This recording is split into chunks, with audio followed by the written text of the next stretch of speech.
Hi guys, it's me Cabo. Today we have about Tarzan from season 1 and the 1984. And yeah, so we have to see the watch the season 1. When we do that, we watch the season 1. Then we get the episode to go to the next episodes. I'm better next time I watch Tarzan take it to the movie season 4. It was about the first season, the one that's something I like. Thomas didn't get your stuff because like this is about fair thing because all I can say Thomas because it's the best things in the world and stuff and something with that. It's really cool. But yeah, so I guess hopefully I don't want to waste time. So this reason we want to put a part about it, talking about it. And yeah, we have talking important ways. So I guess I don't know waste time. Let's just start it. Here we go. Woo! Let's do it. Here is your friend Thomas the Tank Engine. He wanted to come out of his station yard and see the world. These stories tell you how he Boy. did it. Oh, that missions is so cool. It's all too. Greetings, everyone. Welcome to the first episode of the Thomas Retrospective, Well, the series expect where I it. take a thorough look at each of the 25 seasons of Thomas and Friends, the Pack mini seasons, that Yeah, is, this is so 25 cool. installments, which will all eventually lead up to a big finale video where I rank them all. Work with Naturally, all. this series will kick off with the one that started it all back in 1984, Season 1. Let's take a trip back in time, shall we? We all know the story. Thomas the Tank Engine was based on a book series called the Railway Series, which started in 1945. The Railway 19, Series was a 19, series that meandered 19. from world What? trains, written by Francis Pierce Warren Why? of Audrey. The book series was incredibly popular. In 1953, BBC made the first ever attempt to make a TV series based on them, using double-O scale model trains on sets. The pilot was a total bust, as the production was live, and a train derailed on camera, messing everything up. An overall failure and an utter embarrassment in Wilbur's eyes. He was hesitant on a TV adaptation of the books ever happening again. This pilot is believed to have been taped over Oh, by was that BBC Harry or and something? thus lost to time. Enter Britt This is Allcroft. not ready A to few show decades though. later, along came a radio and It's a television pedo producer thing. named Britt Allcroft, who had fallen in love with Wilbert's books and saw potential in creating a TV series based off them. A She book? said, and I quote, "It really didn't take me long to become intrigued by the characters, the relationships between them, and the nostalgia that What comes the with them." heck? After working on a documentary in 1979 on the Bluebell Railway that Was featured it Wilbur, steady? Britt approached him and floated the idea of another run at a TV series. Wilbur was at first hesitant after the Wilbert. 1953 trash fire, but he was Able eventually drugs. convinced, and Britt gained the rights to a television adaptation of the Railway series in 1980. She spent 2 years meeting with concept artists and animators working Wait, out what would two be the best years? medium to Dang. make the series. At long last, in 1983, production officially started. Britt sought out a film crew and contracted a production company called Clearwater Features. Clearwater was a company that got its Wait. start making Ew, what the advertising heck for is British that? television, specifically using stop motion props and Ugh, effects I don't like puppets. these The things. head It's of really Clearwater creepy. was an Weird. ex-Thunderbirds pyrotechnics expert David Middens, Yeah. who came on as the show's director, and Robert D. Cardona, who came on as producer. What? She rounded up two musical jingle writers named Mike O'Donnell and Junior Ooh. Campbell, who This is became the so show's cool. I musical love that. composers. But Britt's biggest star Uh, of all was the ex-Beatle himself, Ringo Starr, who came on as the show's narrator. Ringo declined the offer at first, as he was not familiar with the original books, and said himself he didn't think kids would even be interested in trains with things like spaceships and Star Wars around now. Britt Allcroft, who produced the show, no. she came up to see me and said this But. idea for me to narrate these children's stories. And they're all about these fabulous little trains, you know. And I really backed off at the beginning. It was actually a battle at the beginning with Britt Ever Allcroft back because again? I thought What? it was all Star Wars No. with space madness. So we Who decided are to we make back these again small over trains time explode over with again friendship. then? Star Wars and everything. Who are we? But after giving himself, and after much coaxing from Britt, he eventually gave in. And so she came back and convinced me. So I said, look, I'll just read five of the stories on my own on tape, and you listen to them and see if you still want me. And she did.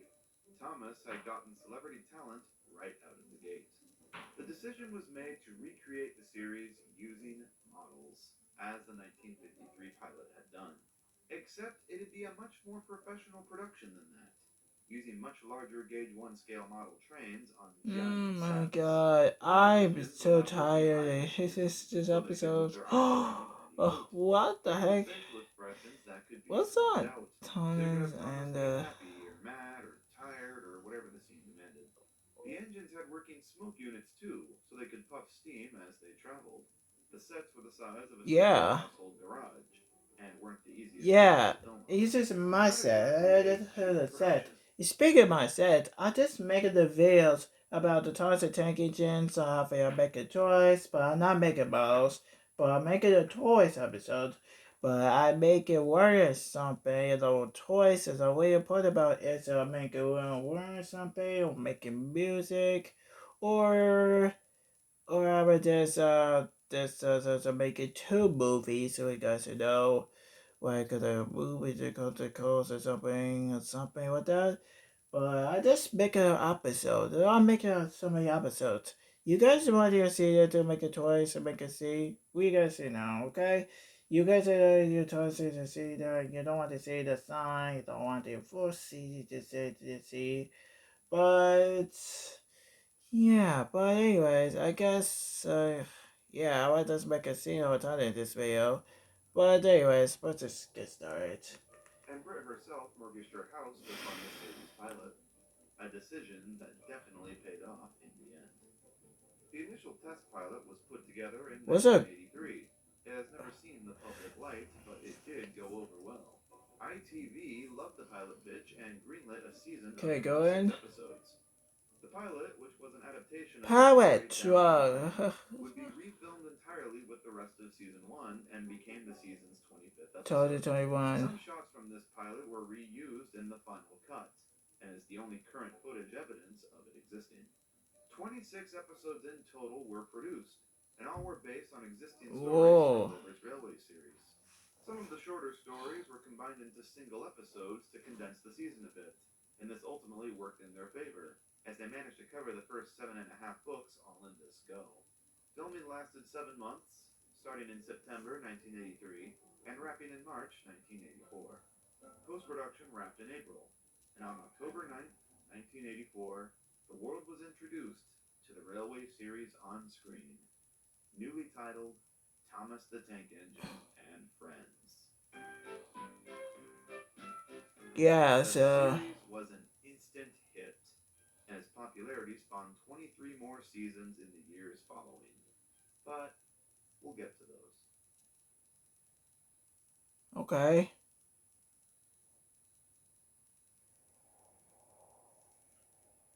Thomas is a tank engine who lives at a big station on the island of Helena. Sam. I think season 1 is outstanding in a lot of ways. It's a wonderful first impression and Well, introduction to this universe and characters. I think the overall decision for the aesthetic of season 1, and Thomas in general, was very unique and clever for its time. Character wise, it was brilliant. Using model props on sets with real what steam was the nothing new, but it's what they did with it. hell? They crafted different facial expressions so these characters can emote properly. They gave the props eye mechanisms so they could move Okay, eyes but around in there's a way something that out gave of the the scenes more house, life. but If the eyes were just static all the time, they'd just be flat out creepy. By 2022 standards, this method may seem a little dated, especially when their eyes are not moving. Some I shots definitely seem eerie now. Oh my eerie. god, Toby's staring right into my soul. What? Soul? Oh boy.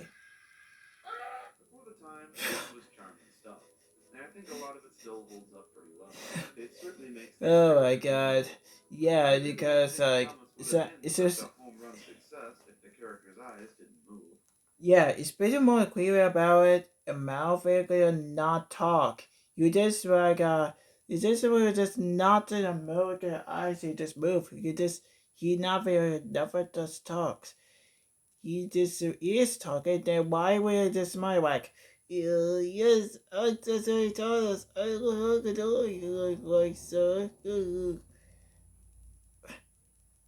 my god. I mean, it is, but why would not feel change boys to regular four? We could just man boys. I just don't get it. But anyway, so we'll just get started. The set design is incredibly strong and very unique in season one. It's notably different to the rest of the show, whereas season two onwards tries to go for more Of course, it industrial is, realism, but and eventually to a point where they try what to is keep is the Disney point material about as the show, possible. anyways? Season Though one strides in making everything look more like a storybook world. The simplistic character storybook designs world. themselves reflect this, Wow, being made up of simple geometric shapes with little riveting details. is So many sets, like this one of the viaduct, or this one of the junction, or the ever classic oh windmill, look like paintings straight out of a children's book, with heavy focus on details in the foreground, like plants growing in swamplands, or someone in a little rowboat fishing, or tire tracks in the snow. There was a level of consideration to the composition of all these shots that made them seem intentionally like moving illustrations, more so than footage.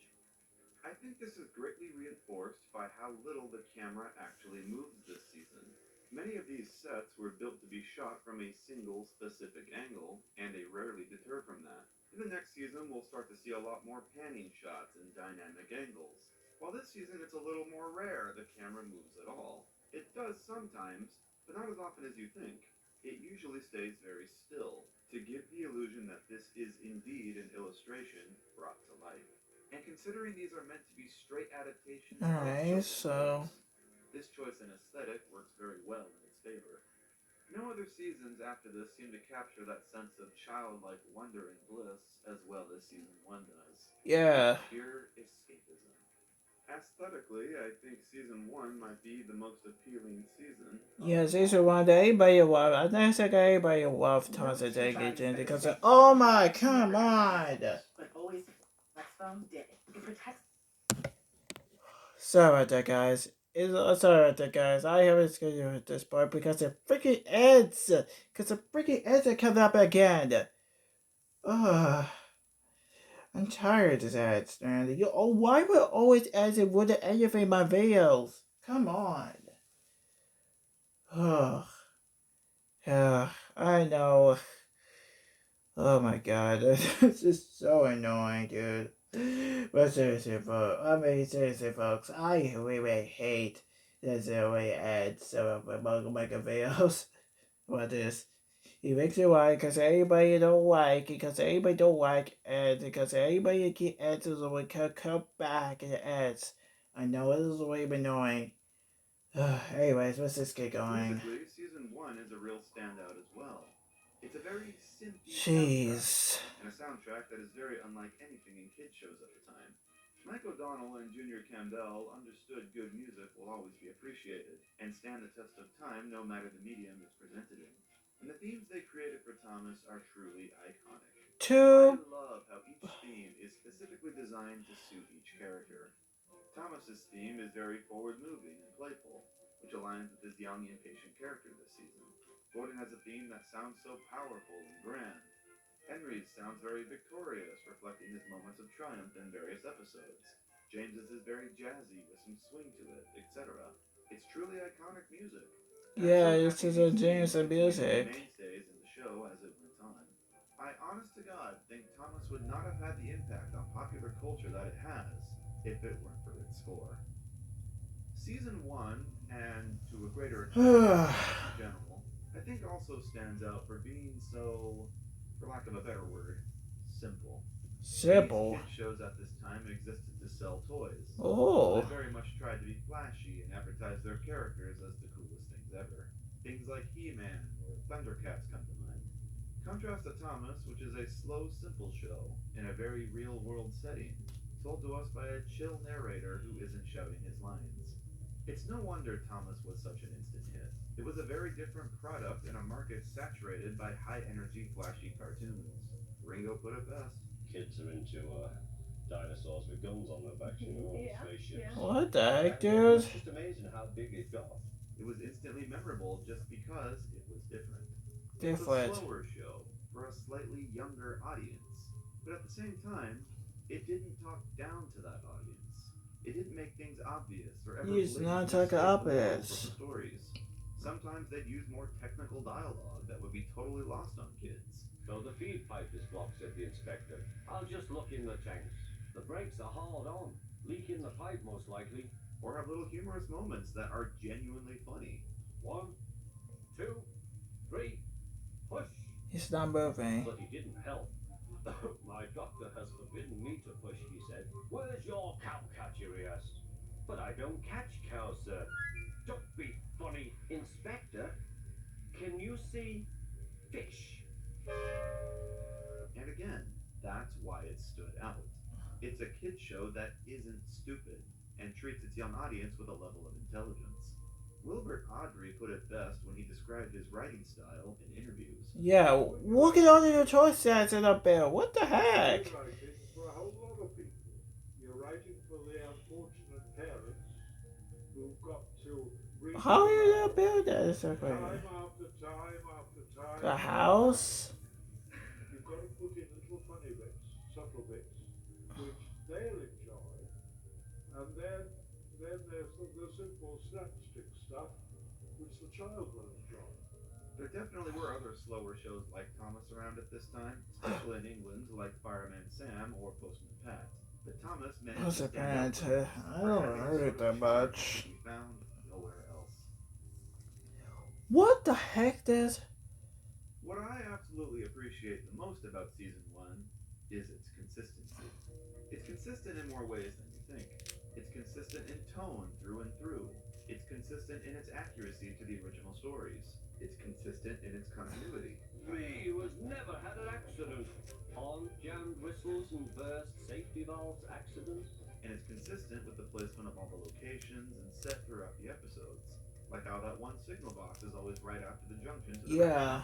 The viaduct is always before Wellsville. Father does it, because Father does is spooky out, because I don't like it, because it's Father does. He So well he because did it's the not just Father as that, deep man. as later seasons are. What the It has 34 heck? characters, But 8 books it is adapted, no. and only a handful of sets. So everything just sort of works because everything is easy to keep track of. Contrast to later seasons where there are so many elements at play, and they just sort of stop caring about the logic of how a character gets from location to location, or if a character is consistent with a previous portrayal. By comparison to later seasons, season 1 is just very well thought out. Whoa. Let's discuss something. The decision to Whoa, rewrite what the heck, bro? Isis is actually is really cool. I like that. So maybe you just make a show with that, and was very much an ensemble series, where there wasn't a single main character. Thomas wasn't the main character in the books. There were huge chunks of time where Thomas just wouldn't appear at all. But he was definitely the most popular. And I think popular. the What? show around him versus everyone was a smart one. Thomas is the most relatable character to the target audience. He is young, impatient, and has desires that the kids watching also want. He wants to please his guardian figure. He wants reward. He wants to go out and see the world around him. I'm tired of pushing coaches. I want to see the world. Hell, even Yeah, because you're tired. Yeah, because you're tired if you want to go out the road or something. It's just what he says. Thomas, even before the show was a thing. Britt knew that Just what happens is if the exit, that way we'll proof it's small with the same thing, say exit, because like. I mean, think about it. Suppose you had never read or heard of the book series at all, and then read that name. What Like does that the name. Railway series mean? Is it a book series for kids about Whoa, what the heck, dude? This makes weird. For railway historians. There's no implication the engines are even sentient. Gosh, Deputy, why? Implies friendliness and warmness. A character. They wanted the show to be as much about the characters themselves as it was about the mechanics of how trains worked. And that's where Thomas got things right. It successfully rode that line. It was a show about friendly, happy characters, but it was also a show about real trains, doing real train things. The title, Thomas the Tank Engine and Friends, is much more successful in directly conveying what the show is. You could never have heard about the show before and know exactly what it's about just by reading the title. You got Thomas, which is a friendly kid character name, which implies, okay, this is about a sentient character. Alright, yeah, Then you got Thomas. the tank engine. Okay, so you know it's about trains. And then and friends, which implies the show is not only about Thomas. There's more of a fun cast to meet. Thomas won't be the central Yeah, character, your but Thomas he'll and also Tank have gets a into all the that's in a friends. You name, all like right? have a face, Speaking of fun colors, characters, and let's talk about them. numbers and stuff. What? One sweet, one spicy. Boom! Oh my god! Oh my god. That's just so annoying. Alright, let's just get to it, dude. Jeez, I hate that. It's just so annoying. Alright, so, Season 1 is very much a standalone season. As in, you can watch it, season. and by the end of it, My it feels god. conclusive, and you feel satisfied as a viewer. In the same way something like Star Wars A New Hope works as a standalone movie separate from the rest of the Star franchise, Wars. Season 1 of Thomas does too. Every character is in a different place at the end than they were at the beginning. Everything wraps up so nicely. Every character has an arc, some more in depth than others, but they all have one. Edward's arc, for instance, is one of the more simplistic ones, and completes in the span of a single episode. He proves he isn't a worthless old engine and shows up the bigger engines that belittled him. Always And they to continue be to and do this never next come episode. back again to some Whereas episode. someone like Henry has an entire character journey over the whole season, starting as very selfish and ending being one of the more Cause he's sympathetic just and so victorious of green. the fleet. Whether they have a complex arc or not, by the end of the season you do feel like you really know each character. Toby, who appears in 4 episodes total and speaks in only 3 of them, feels like a main character by the season's end. And I think that comes down to Audrey being a genius What writer in brevity by the the season. heck, All it takes dude? is for a I single story focused on each character alone for you to totally know what each one is all about. Thomas and Gordon have very noteworthy arcs, and this is something I never see anyone talk about. I can say with confidence that Thomas and Gordon were the main characters of season 1. This was their season. Thomas and Gordon have a rivalry that starts in the very first episode, aptly titled Thomas and Gordon. Thomas is a cheeky little shithead, and Gordon is pompous and self-important. Their journeys wow. come full Is it circle as up they both have here? incidents separate from each other that humble them. Thomas gets stuck in the snow. Yeah, Gordon loses cause the sometimes an express to Jane. idiot. Thomas leaves his guard behind. Gordon bursts his whistle. Thomas gets fish in his tanks. Gordon runs into a ditch. This all comes to a beautiful close in the second to last episode, Down the Mine, where Gordon and Thomas grow so much as characters that they finally decide to put their differences aside. Yeah. Shall we form an alliance? You help me, and I'll help you. Thomas and Gordon hate each other in the very first episode, and by the end of the season, they have formed an alliance and travel off together into the sunset. Down the Mine is the spiritual finale to season 1, in my opinion, showing the end of the show's two main Got characters him. and Oh my god. as much as I love the trend of ending every season with a Christmas episode, this scene here really feels like a proper end. And buffer to buffer, the Allies puffed home.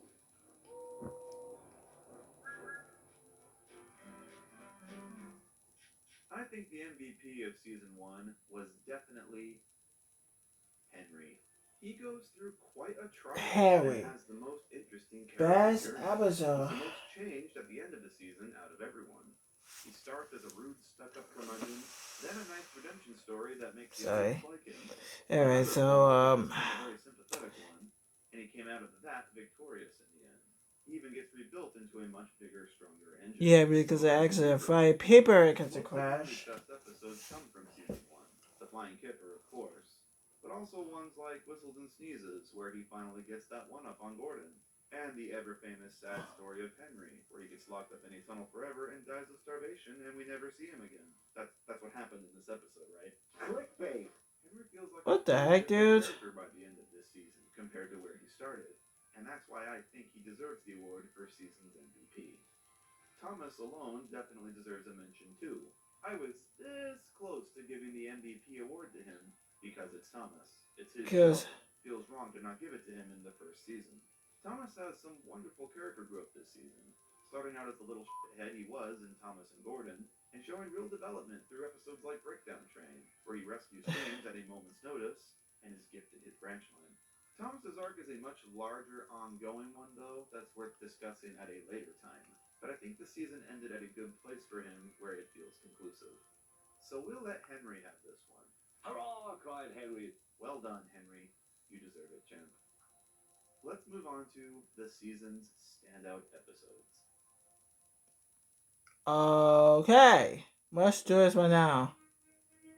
Season 1 had a wonderful array of Oh, stories. I need to find paper and music. Oh my god. Episodes. Some lucky few get several. Thomas comes in on top with a grand total of 11 lead roles, Gordon in second with 6, and Henry in third with 5. I'd argue that every episode this season is memorable for one reason or another, but which is truly the standout?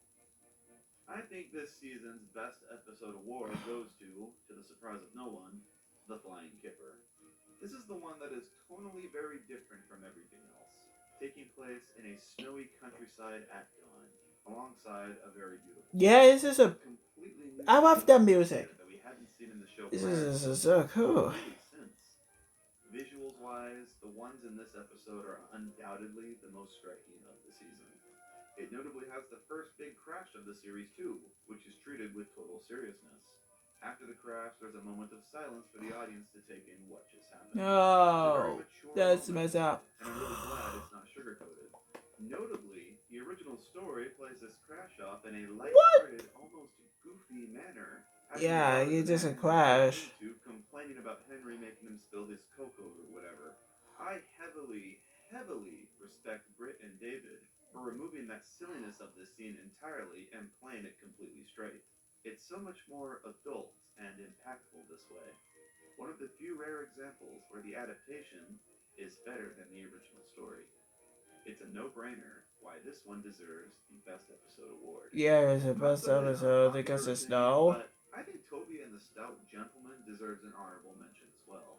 For it's the only up this season to take place outside of the main railway and establish characters, and instead follows a single new character that we've never met before.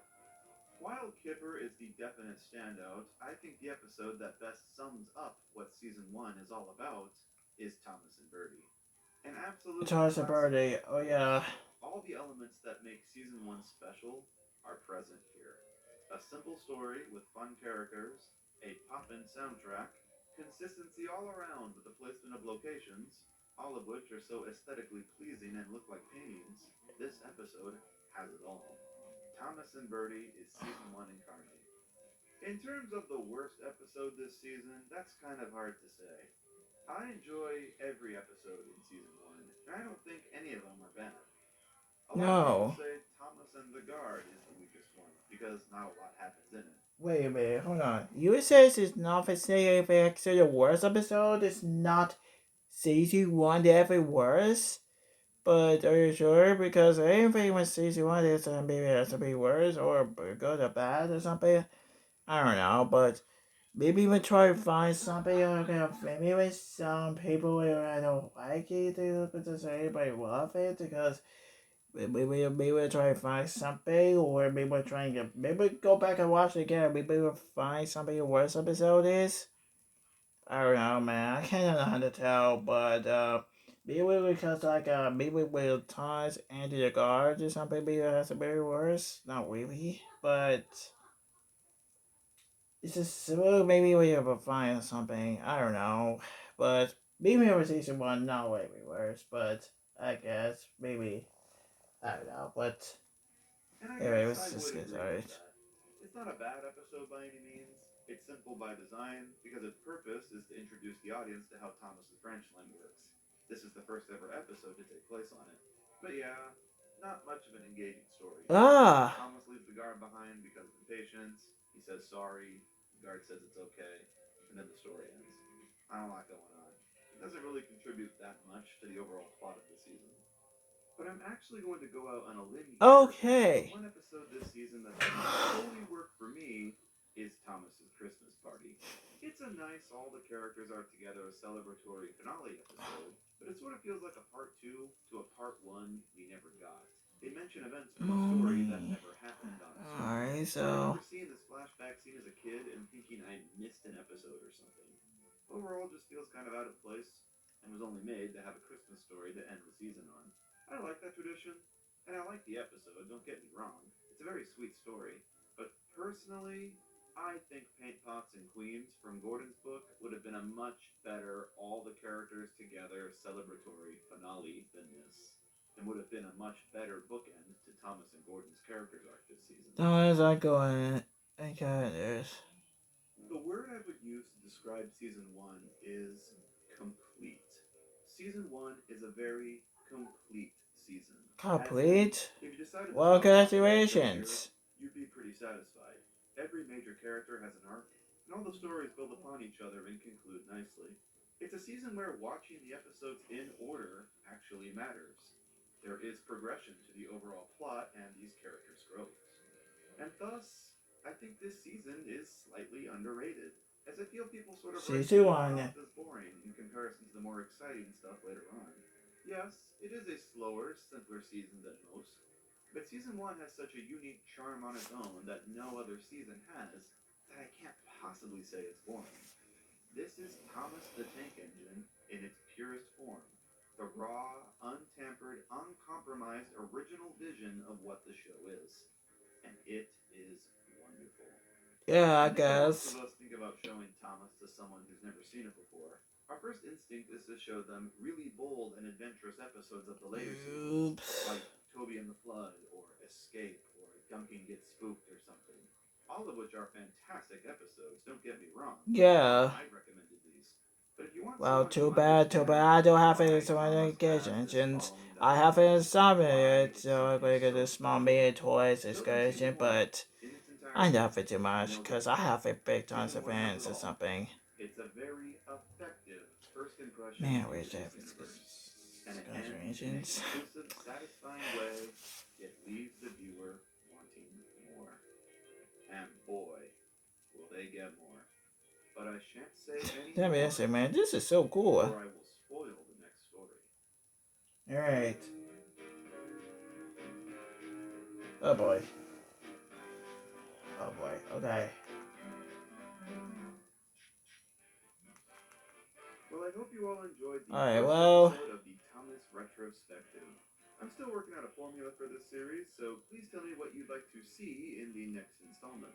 We got 24 more episodes to try new stuff still. Once again, if you are interested, I do have a Patreon open now. If you choose to pledge, you will get special perks such as early access to videos and Alright, I think okay, I think I have to stop this. So, that's it. Well, guys, so how do you think of this video about? So, I think it started great. So, I guess I have to watch next Zero season 2, I guess. So, anyway, so I guess I have to end this video right here. So, I'm gonna see you next season 2. So, yeah, so see you guys in the next episode, guys. Bye.